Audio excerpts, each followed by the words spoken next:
درسنا اليوم أيها الأصدقاء نموذج يفرض على المستخدم إدخال أرقام فقط وبشرط أن تكون من 1 إلى 12. فإذا هذا الشرط يجب أن يحترمه المستخدم لأنه من قبل المبرمج. نلاحظ هذه الرسالة: إذا تم إدخال نص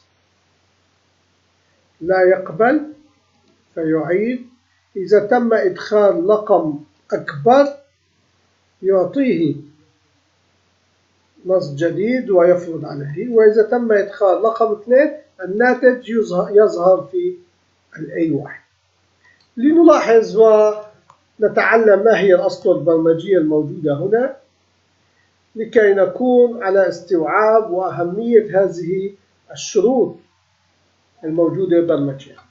في بادئ الأمر المتغير الأول والمتغير الثاني الشرط أنه من 1 إلى 12، ثم الرسالة التي تظهر في البداية. وفي بادئ الأمر تظهر لنا الرسالة ونعطي القيمة false. والحلقة الآن تدور هذه الحلقة إلى أن تنتهي هنا. في النهاية نقول الورقة المفعلة الخلية A1 تأخذ قيمة المستنتج الذي حصلنا عليه. فإذا الحلقة تقول أن ما تم تسجيله من رقم يوضع ضمن الإف الأولى التي تقول هل تم إدخاله رقم. إذا تم إدخاله رقم ننتقل إلى الإف الثاني. أما إذا الذي تم إدخاله ليس رقم فإذا ننتقل لهذه المنطقة ونبرمج أن الذي تم إدخاله يتم حذفه من الخانة ويتم إنهاء البرمجة ونعود في الحلقة. لذلك تعود الحلقة وتعطينا احتمال الثاني.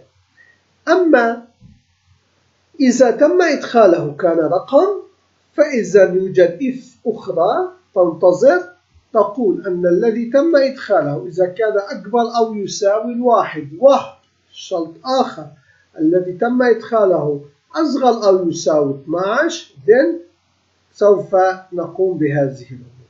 أما غير ذلك فإذا لا يتحقق الشرط وننتقل إلى إفراغ خانة الإدخال وإنهاء البرمجة وثم معاودة الواجهة من أول وجه.